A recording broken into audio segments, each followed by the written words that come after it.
V.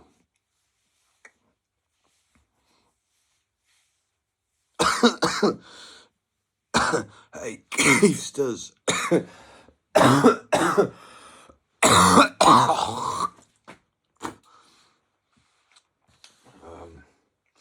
Keep smoking. You know, Keith never advised keep smoking. It's just Keith just carried on smoking.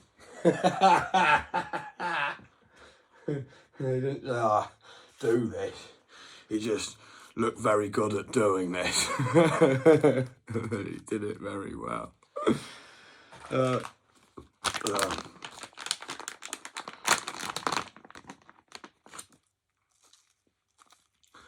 Shit, I've lost my train of thought.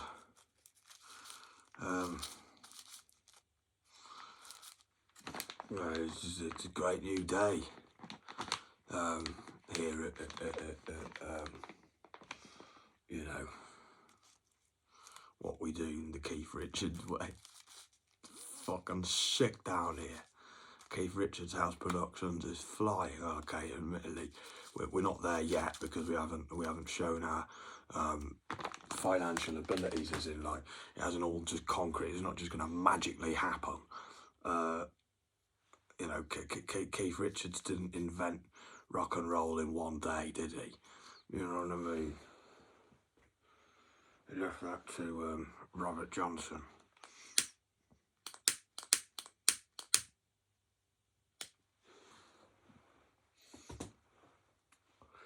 He talks about his influence very humbly. Muddy Woods, I slept in his house a couple of times. He's mint. He's an amazing blues musician. He's never even knew about very much. Started off on, basically they were blues musicians, the Chicago blues musicians.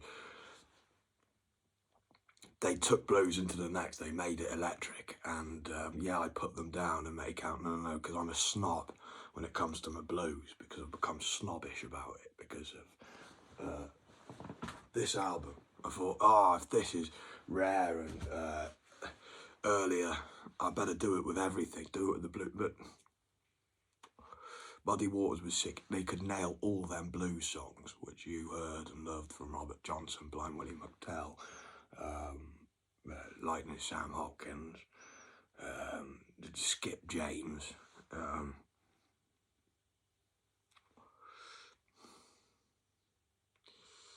many more.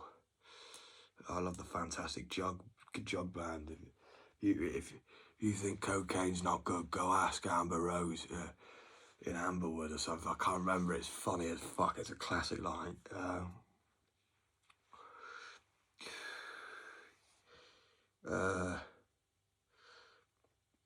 Robert Johnson, he's like, oh mate, it's like an orchestral fucking experience. It's like, how is he doing this with his guitar? Very humble to his heroes. You can imagine how Keith would be.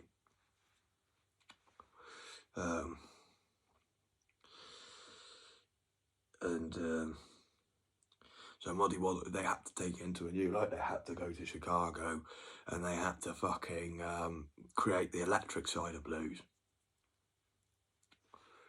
B.B. King with Lucille, named it after his guitar. They did do some brilliant shit. It was Keefrichardz off his own back who made sure that Howling Wolf was put on the Stone, which was one of the best things the Stones did. You know, credit where credit's due to their former fathers of the music, which they loved. Or Keith did anyway.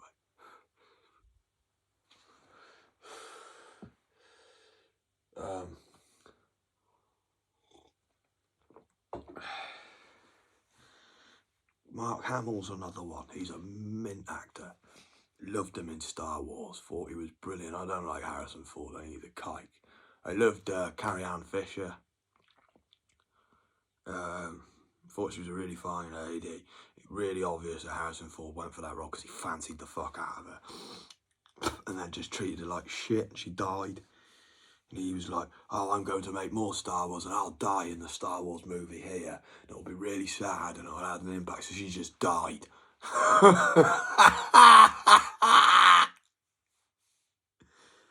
It was a fuck off, Harrison. You fucking kike, you self-satisfied faggot paedophile kike. You're not rock and roll and we don't like it. That's from a black pirate himself. And he enjoyed his movies. Harrison, he enjoyed good movies, you know, ones that he could enjoy with the family. He'd sit back with his Mrs. Richards and say, Mrs. Richards, this is a bloody good film, you'll enjoy this. Let's pop it on. Not with Harrison. The only bit, no, that's Tom Cruise, Stanley Kubrick made Tom Cruise cry in Eyes Wide Shut. Loved that story. Made him cry.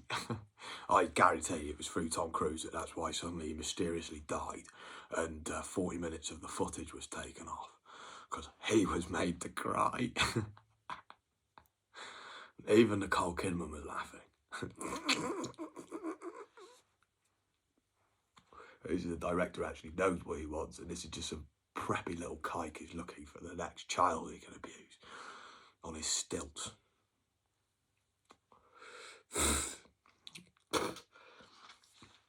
Mark Hamill, though, was sick. No, yeah, apart from Indiana Jones 3, which is Sean Connery's performance which does it, and the fine lady who just rinses him. I found his movie shit. Loved it that he got a bit part in Apocalypse Now. So yeah, he might be this guy to you, but to us, he was this guy who we had as a tiny little role. He was like the little errand boy within the fucking, amongst the officers, who you know, gets the papers out of the folders, or out the envelopes and fucking lights the cigars and shit like that.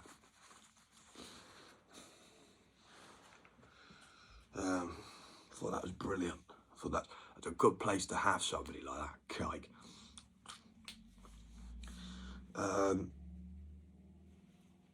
But Mark Hamill was mint. Loved Mark Hamill.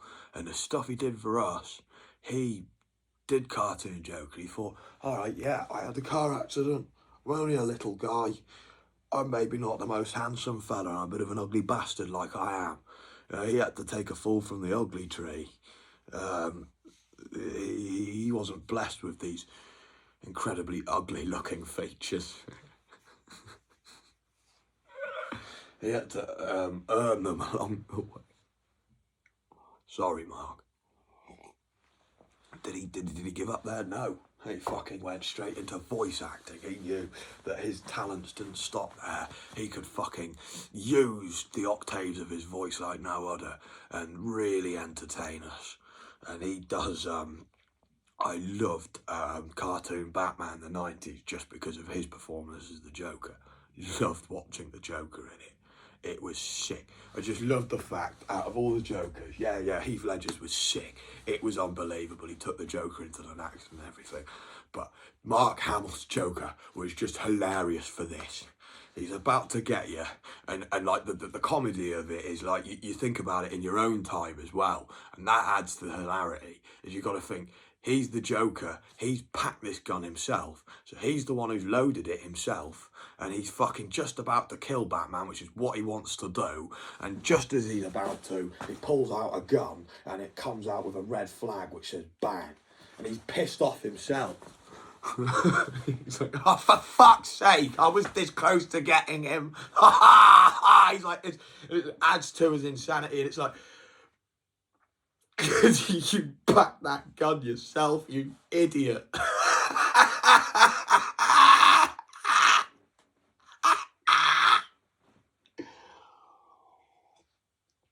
He was brilliant.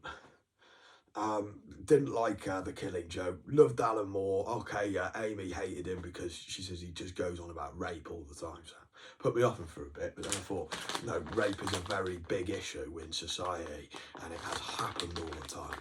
And I think Alan probably knows a lot about that, so he put it a lot in his books because it bothered him, is my answer in return.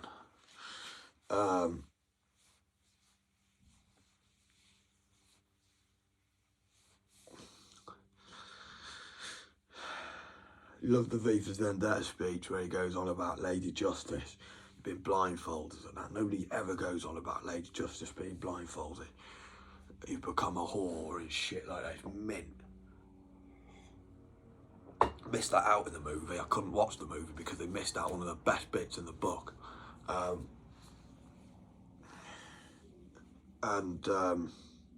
Why I didn't like the killing joke, I loved Barbara Gordon. I know that they come up with justifications for why Barbara Gordon shouldn't have been crippled, but it's like, to me, yeah, no, it is actually brilliant, right? Because it's like, it's showing that, yeah, you can end up, I shouldn't use that word, you can end up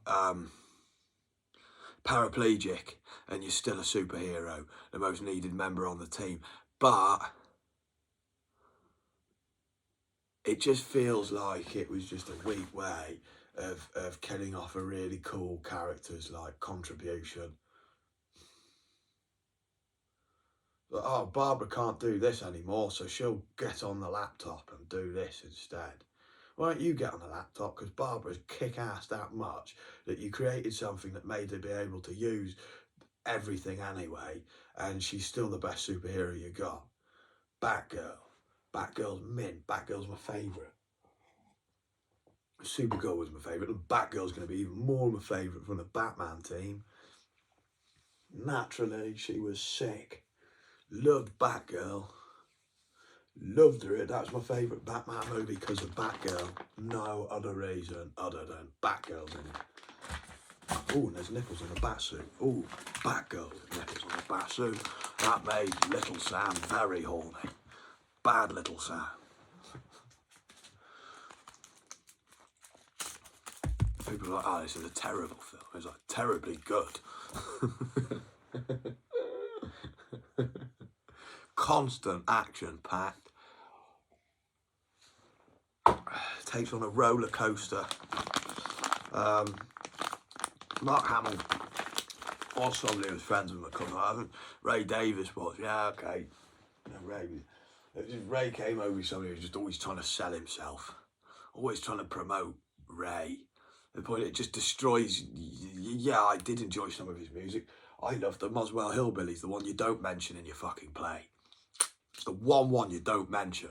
You go on about, yeah, save prison, Village Green and all that bollocks. The one where it was like, yeah, you came back down to earth and you really got back to your fucking roots and you just made a fucking sick looking album. And it was called the Muswell Hillbillies. It's even the name just sounded brilliant. It's so down to earth. It's just a picture of you lot down the pub. John Lennon, imagine, brought that in Nottingham. It was expensive as fuck. I thought, yeah, I'll buy John Lennon. He'd just gone remastered. You can imagine, because John Lennon, it's a bit rarer than the Beatles, so it's a bit more expensive remastered. It's like, oh, for fuck's sake, it was like 16 quid. Still brought it because I thought, I've got to give it a listen. It's good to listen on ketamine. You can hear the sadness in his voice about his mummy dying. In My Mummy's Dead, it does make you sad. Lead Belly, that's a great, it was a great Welsh Pool CD shop, basically. He keeps it really simple with, you don't even have, that's what you get, but you get the album, you get the sleeve. That's the essential bits to a CD, is the sleeve tells you what it's all about, and the fucking album itself, mint, perfect, really great guy. Rob Cook Williams, great guitar teacher, lovely town, it's got a great CD shop. I got a blues splinter group, Peter Green. I mean, you just get some real gems. Lead Belly, which has just got a range of his great songs. I would have mentioned Lead Belly with blues, but he's more folk. Yeah, he does some gospel. I wouldn't say so much blues. He's more folk. He's more of a folk singer, Lead Belly. Yeah, he was the original singer of Black Betty. Bam a lamb. Ooh, Black Betty had a child. Bam a lamb. That child went wild. Bam a lamb. He just does it clapping. It's very raw, very good. Pick a bale of cotton, jump down, turn around, pick a bale of cotton. Gotta jump down, turn around and pick a bale of day. Oh Lord, I can pick a bale of cotton. Oh Lord, I can pick a bale of day. Me and my wife will be picking Billy Cotton. Me and my wife will be picking Billy Day. Oh Lord, we can pick Billy Cotton. Oh Lord, I can pick Billy Day. It's mint. Jump down, turn around and pick a Billy Cotton. Jump down, turn around and pick a Billy Day. Jump down, turn around and pick a Billy Cotton. Jump down, turn around and pick a Billy Day. This one, the Muswell Hillbillies. I'll play you it. My favourite song is, funnily enough, I can't play you it. You're going to have to listen to it in your own time, people. 21st century man. I think it's mint. It's just got a great choice of bass and acoustic guitar. Love the pictures of just old London for one thing, but just the very vast rundownness of it. The bleakness of the pub. It's brilliant. It really captivates the mundanity of Britain.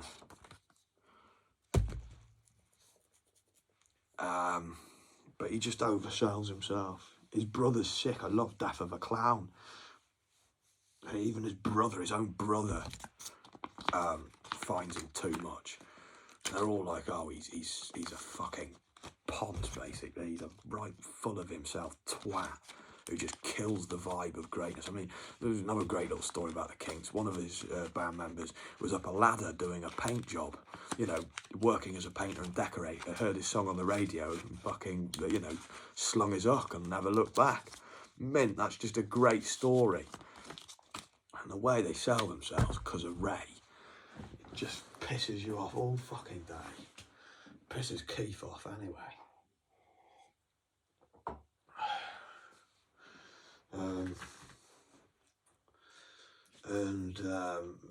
Yeah, apart from him, Mark Hamill was friends with my cousin. He was that one celebrity who thought, yeah, that guy is a good guy. He's got a lot of love for Bob Dylan and things like this, and loves me, loves his comics and things like that. He's great.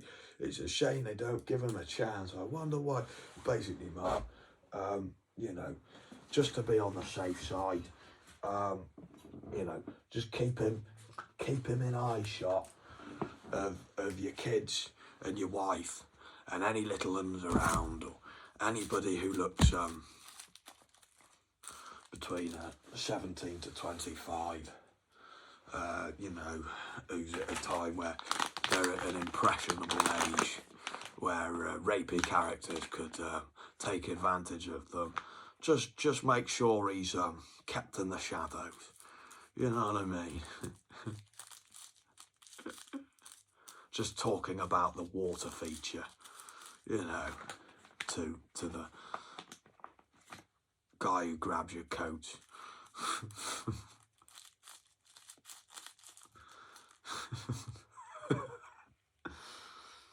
Who happens to be an ex-army police officer, you know, keeping an eye on him for everybody. Yeah, that's probably the best thing to do. He had a lovely lady once called Lauren. Yeah, okay, he's got this. Sure, she's a lovely lady. Sure. I didn't even speak to her once. I mean, this is my first backup worry of him, was that he was just really edgy around me. And I just said, oh, my dog had a lot of love in his heart.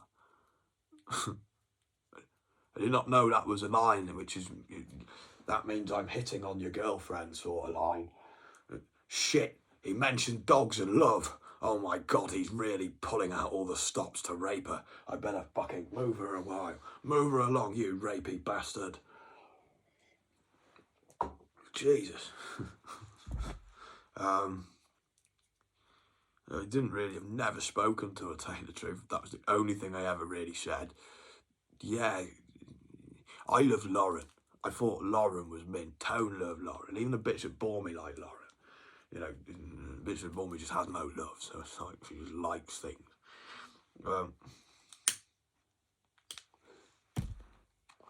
Well, yeah, oh, she might not be the finest looking lady in everybody's idea of what fine ladies are, or whatever. Oh, she's a bit fatter than other girls. Oh, right, yeah, but she is actually a fine lady. She fucking makes you feel really good being in her company. She makes you laugh. I instantly fancied her. I sucked up to her loads. That's probably what pissed him off. But suddenly he didn't look like my hero anymore. I didn't even really give him the time of day, and I put him down in front of her to make her laugh more. That really pissed him off. So suddenly he just dumped her. It came over to me anyway. Like, she's one of those people where, you know, where you're in a family situation, you don't really know that many people. Everybody's talking to somebody. Even your cousin talk. You realise, fuck. And then you realise, oh, she's actually meant to talk to. I don't know what to do. What are you doing? And you realise, yeah, that's actually a really easy thing to do. She makes you feel really easy to ask it. And she's got full of great information to tell you great stuff. She was doing radio at the time. He dumped her or something like that. Don't know what he did. Had some pictures or some shitty stuff that he did. And she just went out, went like round the world, went Australia, places like that, and just like had this great big picture of a big fine butterfly on some fucking, on a quad bike, in some like African trousers, which just looked big, bright and beautiful. I even had a wank over it. It was like, he's an idiot. What? Why would you fucking let this butterfly escape your net, you dipshit? And to have some like impressionable girlfriend who basically, she doesn't have an opinion of her own. He's just moulded his own musical opinion on her so he can sing songs about rape in a song called Jericho. It's like, brilliant. Even Mark Hamill's like, oh my God, this is the guy I've been backing. Oh, Jesus. I mean, it's hilarious because I realise I'm that nice of a guy in show business. I'm the guy who does back him because we all just feel sorry for him deep down. We recognise he gets bullied more than anybody for him to be such a rapey character. Even the girls we attempted to rape didn't even have the heart to put him in prison by, you know, coming out and saying what he did, because they knew how abused he would be if he ended up under the prison system. They just let the thing slide. Still invite him to their weddings. Shit like that. Do you know what I mean? It's a real pathetic show. And he could have been with this really fine lady and like done something sick. She liked Bruce Springsteen. The reason why I don't play too much Bruce and I don't like him is because the girl I love's mummy, God herself, didn't like Bruce Springsteen. She hated him. I played one song because I thought, yeah, I do quite like a bit of Bruce. The Jackson Cage, but he should have got with fucking, we own the night's for lovers, we own the night's for us. He wasn't gay, he just used the gay scene as a way to groom girls. That's how it came over, because like, as he became more gay and effeminate, she became more masculine and grew a mustache. And it was like, that's because he started waxing his. So don't think that's on her head, that's because of him. And she was a lovely, fine lady. Wrote a mint song with him. You can tell how much he loves her because he wrote it with her. We own the night. So like, when I heard that, I was like, wow, who the fuck is this? It took me another 2 years before I found out who it was. I still can't remember her bastard name. She does a lot for rock. Another unsung hero. It's like Guess Who. It's a bit of the part of the show where we do Guess Who. Hey, Keisters. Guess who? We own the night. Who own the night?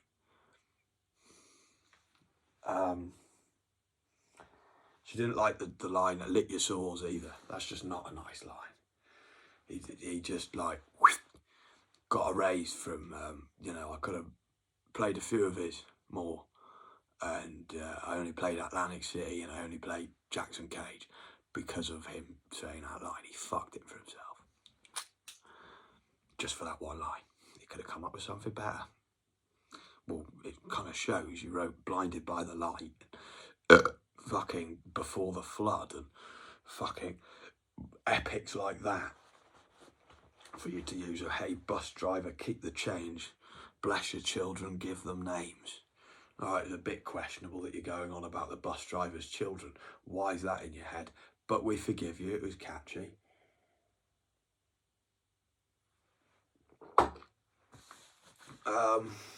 Not for the other line, I don't know. God did not forgive that one, Bruce, you dipshit. God herself hated me bringing you up in conversation.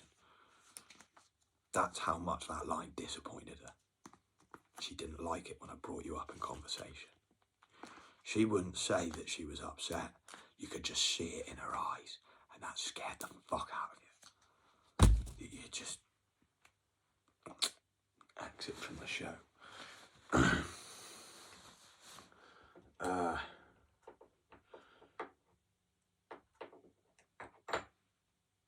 But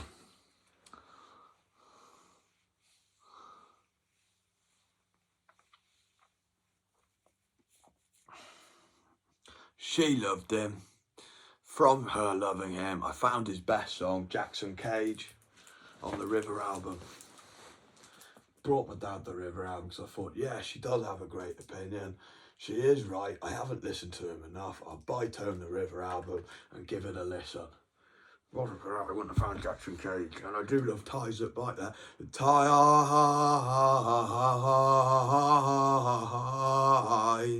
you can't break, the ties that bind. Clarence was a brilliant saxophonist. I used to do the saxophone solo on the way to work. Along the, especially I'd hit the roundabout and I could, my little party trick could go no hand on my handlebars, that song. Could do that on a racer as well, so it really made them, they didn't like it. Especially going on the roads. I got bollocked by many management telling me, no, you need to cycle on the pavements now. Fucking learn how to cycle on the pavements, which was difficult in itself. Because Tone always went with the belief that if you know the highway code, you know how to ride on the road. And he always taught me that. So I was very proud about riding on the road. But I could see where they were coming from. I was stopping up, but only for a second. Traffic, and they did get to see me do fucking Clarence's mint saxophone solo on the way to work. It was mint. They really loved it. They just couldn't admit it. That was their way of showing gratitude. They just condemned me for it. The point where I went racing on just go steady Eddie when you're on. If you're on the roads, it's fine. Stick to the highway code. You can go as fast or as slow as you want. If you're not, think about going steady Eddie, because I fucking raced round one time. It was a bit wet on the road anyway, and this fine lady was on her bike and she was not the most confident cyclist, so she had all the gear on of safety. She was a strong lady, which was very lucky because I was going at a hurtling speed, and fucking luckily I was the one to get pwned. So like, I went to, she was like, ah! And then I went from like, boff, to then like my shoulders like straight into the floor like this. And I'm like, I head to the floor, and I'm very sorry about this, ma'am. I didn't mean to do this.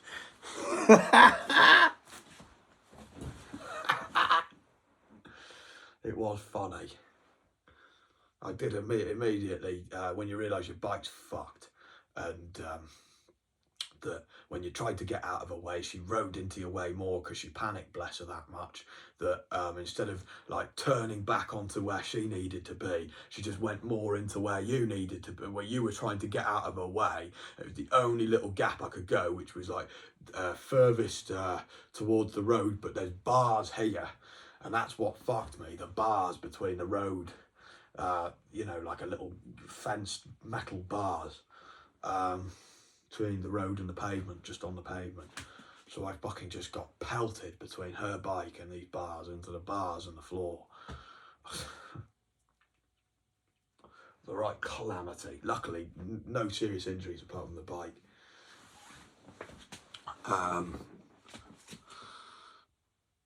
She was a very understanding lady. I shouldn't have been riding at that speed. I mean, for somebody in London, near that time, somebody in London fucking paled this really fine actress, really fine actor model. He made all this bollocks about it. He was like, mate, how did you miss her? She looks that good on page 3, and you missed her because you were that fucking much of a kite. You were busily riding. And I bet he was on all this cycling gear as well, either on a mountain bike or a racer. One of them pricks. and fucking took out this really fine lady. I think she had to have medical fucking like surgery or something like that. I think it was on that level of seriousness. And he was like defending it. It's like, you've fucked up. You really need to say sorry. And you're saying that she's in the wrong. You kike.